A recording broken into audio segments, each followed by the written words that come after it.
Kedamaian adalah perasaan yang pahit sekaligus manis, rasanya ketenangan tak pernah pasti. Setiap saat dunia bisa runtuh di bawah kaki kita, meninggalkan kita dalam keadaan kosong dan bingung.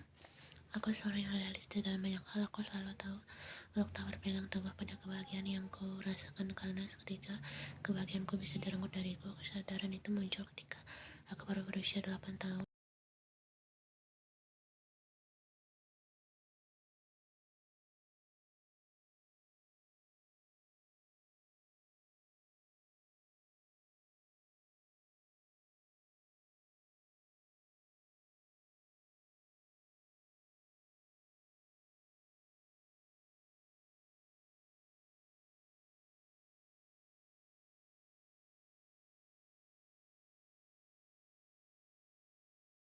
Aku selalu curiga bahwa mereka akan bercerai.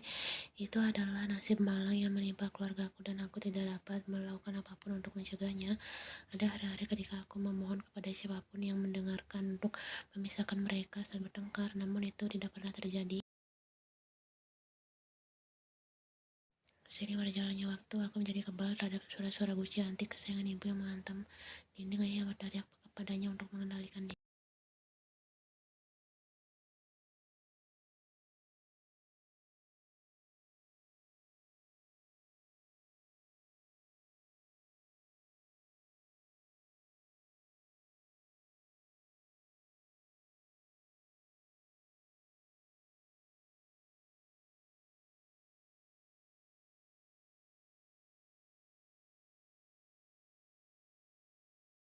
Aku akan mengatakan kepada adikku bahwa semuanya akan baik saja, dan bahwa suatu hari keluarga kami akan utuh kembali. Ibu dan ayah kami baru saja mengalami masa sulit, tetapi mereka akan baik-baik saja.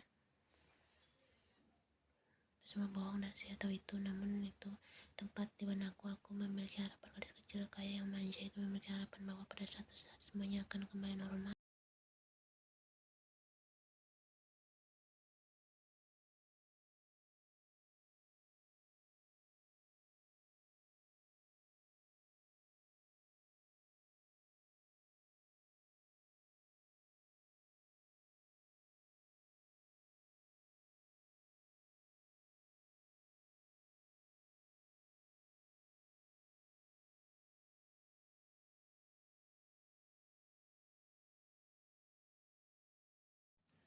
Mataku dipenuhi kantung hitam, membuktikan kepada buruknya saat ini pipiku berwarna merah muda setelah aktivitas yang baru saja aku lakukan. Rambut hitam pekat menempel di wajahku yang basah, sedikit mencuat ke atas.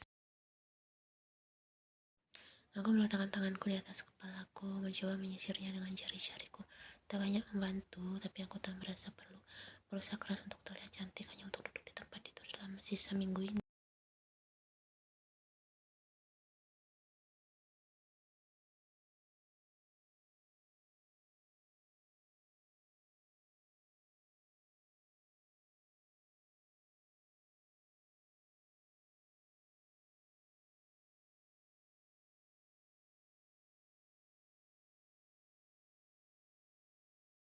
Jari-jariku dengan lembat mengusap samar di kulitku. Itu tak terlihat kecuali jika kau melihatnya dari dekat, dan sejauh ini aku berhasil menyembunyikannya dari Airin. Aku tidak menyadari serangan panik yang kurasakan begitu aku bangun.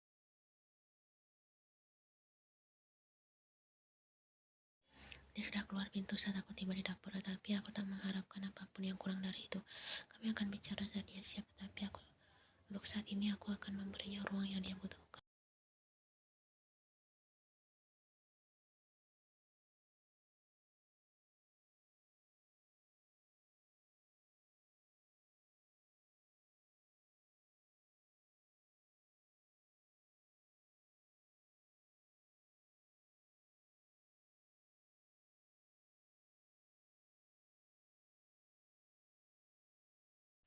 Aku berasumsi dia akan butuh pakaian. Setelah kami tanpa sepatah kata pun terucap di antara kami, aku membuka lemariku dan merapikan pakaian yang telah kusimpan. Apakah ini bisa dipakai? Tanyaku sambil melemparkan celana olahraga ke bawah celana ke arah pria itu.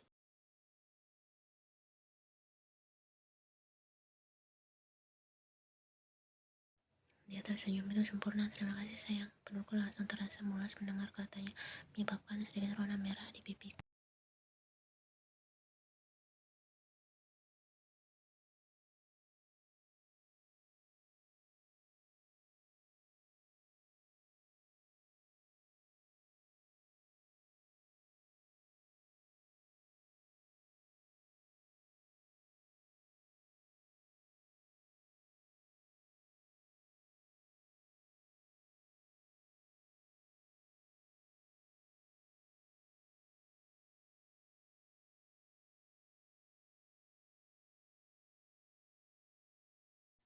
Aku mengelalakan mataku dan langsung menggelengkan kepala, melangkah mundur dari kenyamanan tubuhnya yang hangat. Dia terkekeh melihat rasa makhluk yang tiba-tiba dan meraih tanganku. Ayolah, kau pasti lelah. Tangan kami sedikit bertautan dan saat kami melangkah berapa langkah menuju tempat tidur.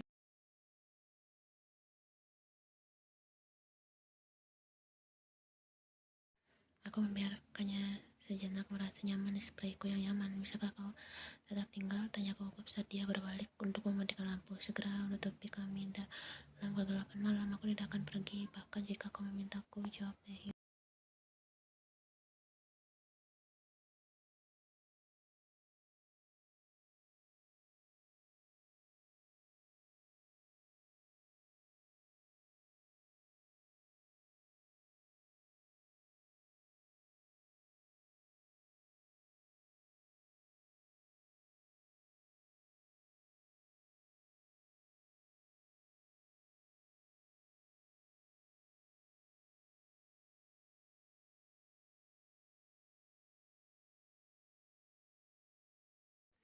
Bukan pada itu, Sunu benar. Aku tidak bisa mendengar nada hati-hati yang digunakan Taehyung.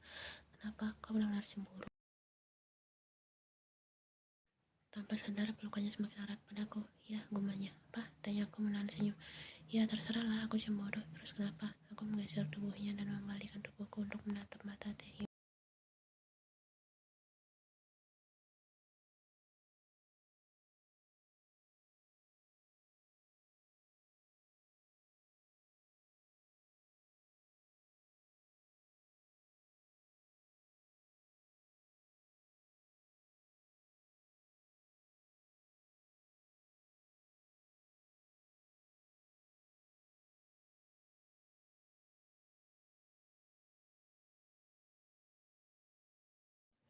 Kau punya istri dan anak yang harus diurus. Aku tidak berharap kau akan datang ke sini kapanpun. Aku menjelaskan dengan hati-hati tanpa mengalihkan pandangan darinya. Suami sudah cukup dewasa untuk mengurus dirinya sendiri. Taehyung berbicara dengan jelas. Nadanya menunjukkan akhir pembicaraan dan aku melupakan topik pembicaraan, merasakan kesalahannya.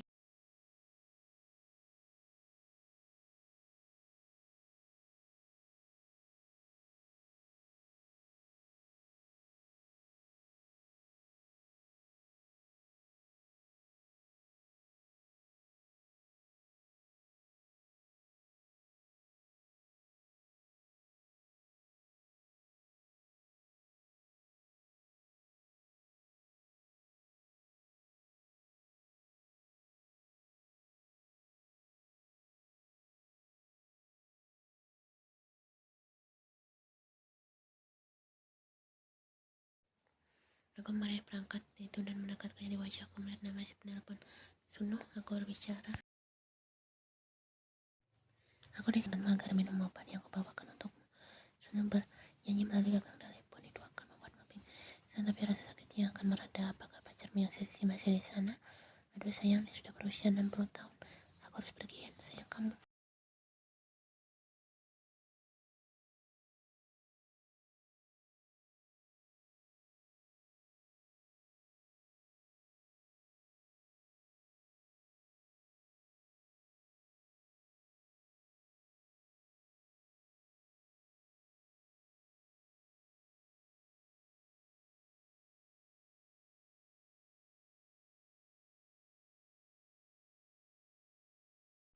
Lihat aku, apa yang dia bicarakan? Tanya Taehyung lagi lebih tegas.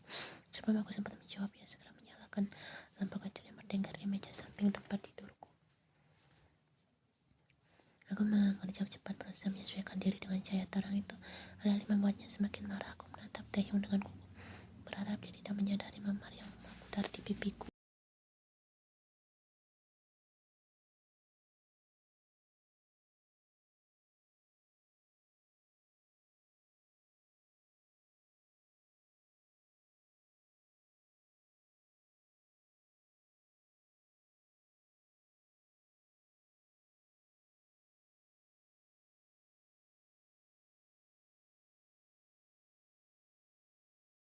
Omong kosong, kita berhubungan berjam-jam dan aku yakin tidak berdarah. Ucap Taehyung, bicaralah padaku, Yan, apa yang terjadi? Sebelum aku sempat menarik lenganku menjauh dari arahnya, Taehyung mencengkramnya dengan jari-jarinya melingkari pergelangan tanganku.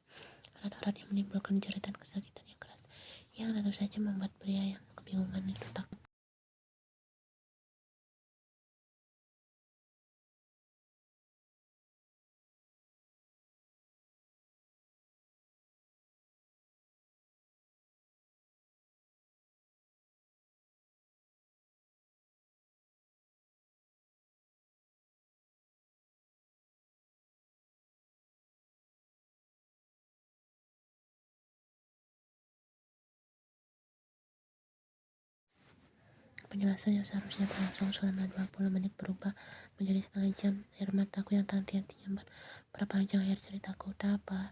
Aku di sini, oke? Kau aman. Ada yang berbisik di telinga, berusaha menenangkanku yang gak betah.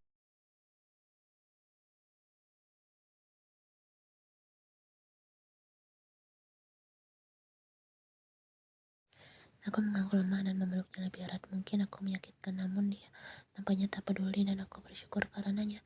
Meskipun Teng mengumandangkan kata-kata manis padaku, aku masih bisa merasakan kemarahan yang terpancar darinya. Aku merasa sangat senang karena tahu dia ingin menjagaku tetap aman.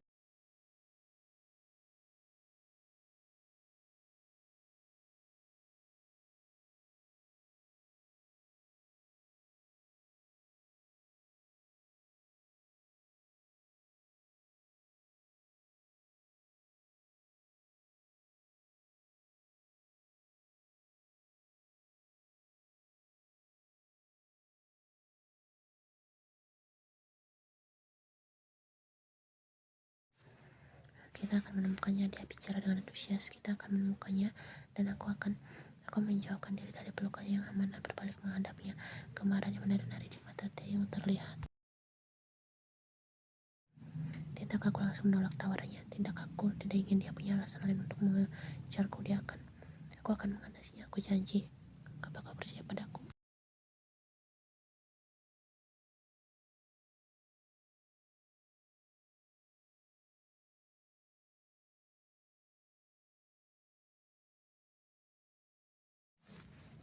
Tidaklah, aku akan di sini sepanjang malam. Aku tidak repot-repot bertanya mengapa Theo tidak pulang atau mengapa dia mengabaikan ponselnya yang terus-menerus berbunyi, karena aku pun terlalu lelah. Tetapi aku tahu ada yang disembunyikan pria kesayanganku dariku.